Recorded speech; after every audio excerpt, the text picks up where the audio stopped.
Hello, everyone. It's Charlton. Please subscribe to my channel. Tap the notification bell. I'd appreciate it majorly. This is the church shooting suspect in White Settlement, Texas, a community outside Fort Worth. In Tarrant County, which I believe surrounds all of Fort Worth, Texas. His name is Keith Thomas Kinnunen.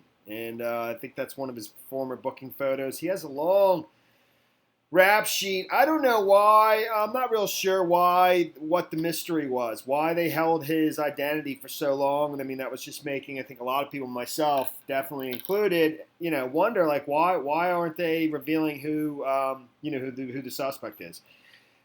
At some point, it was, revealed that he was a transient. CNN was the only one who really had any information. Relatively transient with roots to this area and had been arrested multiple times in different municipalities, And he does have a long rap sheet that spans over multiple states, of various charges and, stuff like that. I'll go over it in a second. But this is the alleged gunman who's now deceased, and what his motives are still remains a mystery. One of the things that was also reported before his identity was that they had like a disguise on, that he had like a wig and like a fake beard. I mean, I believe, and that's his long rap sheet, which I'll cruise through in a second. I believe in this photo here, where he's got this long trench coat on, but it almost looks like he's got something on his head. It almost looked like he had some kind of cloth, headgear on or something. It was really weird looking, but you can't see from a distance. I think that is like a huge black wig, I guess. I don't really know for sure, but it's reported he had a black beard on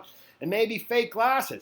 And I think from the very moment, that he sat down, parishioners were really, he made them uneasy because they could see visibly that he was wearing something that was fake, And the video has been displayed everywhere. They're even showing it on CNN with some of the things blocked out. So it's been shown over and over, tons. I mean, I've seen it. And he gets up.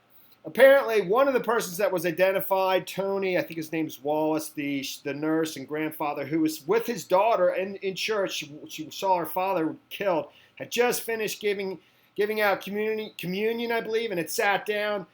I believe the suspected gunman, approaches one of the volunteer security services. The daughter of that man, Tony Wallace, I believe that's his name, she said he seemed to target that one individual, the volunteer security officer, who's the second person that died in addition to the gunman. So the nurse, Anton Wallace, a volunteer security officer, and and the gunman are the three deceased.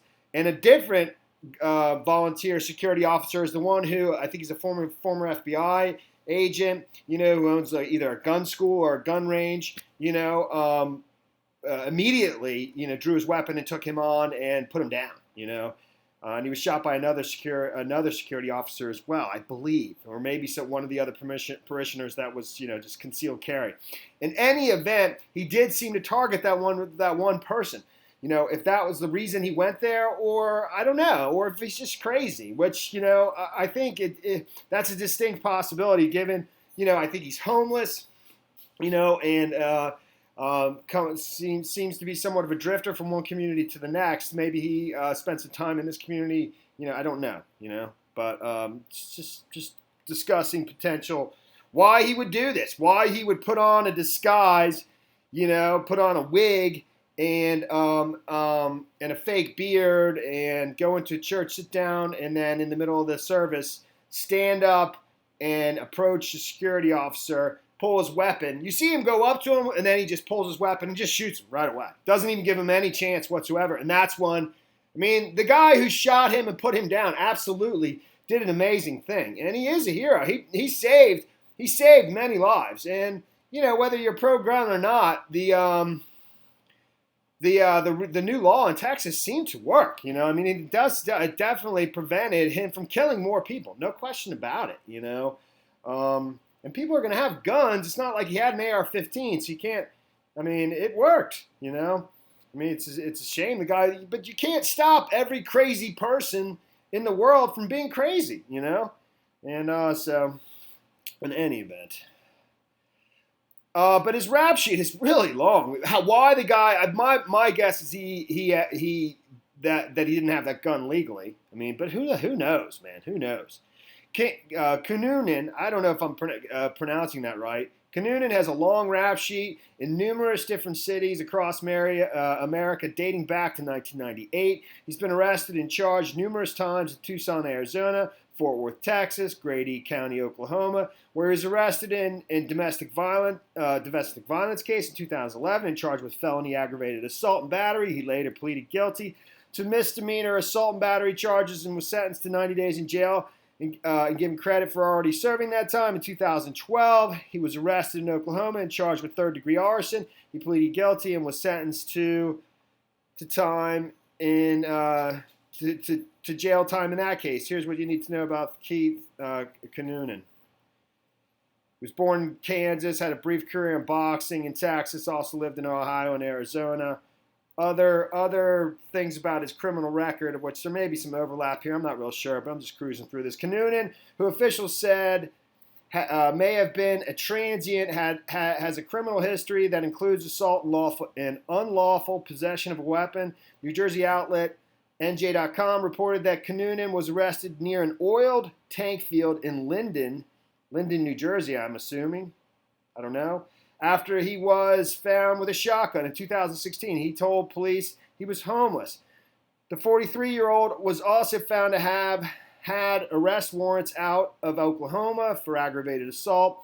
In River Oaks, Kinnunen was arrested twice in 2009 and 2015 for unpaid tickets. He also had arrest for deadly conduct and theft out of Fort Worth.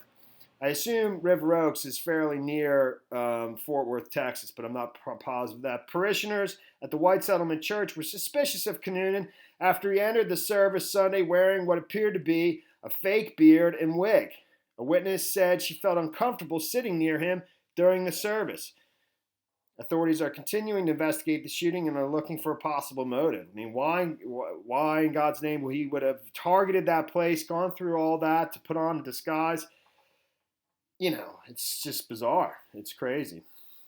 And that's pretty much the story there over at the Epic Times. Law enforcement sources told station KXAS Channel 5 that Kinnunen was the shooter. He had a criminal record in Tarrant County, which is Fort Worth, Texas, including aggravated assault and theft of property damage. Kinnunen was fatally shot by an armed member of the church's security team in an incident that was captured on a church live stream. He stood up from the audience in West Freeway Church of Christ at about 10:50 a.m. Sunday morning, went to the corner of the church after saying something to someone there, and then pulled out a shotgun from his coat and opened fire. And that's pretty much the story there, man. That is the story there. Thanks for watching my videos. Please. So that's the dude who shot him, put him down. That's the security officer who, his name's Jack Wilson. And the man who died, that's his daughter, and that's him right there, Wallace, Anton Tony Wallace. And that's his daughter, and she was there. We're sitting right there with him, and that's her being interviewed about it afterwards in Dallas, NBC Dallas Fort Worth. Thanks for watching my videos. Please subscribe to my channel. Give me a like down below. I'll see you in the next video. Later, man.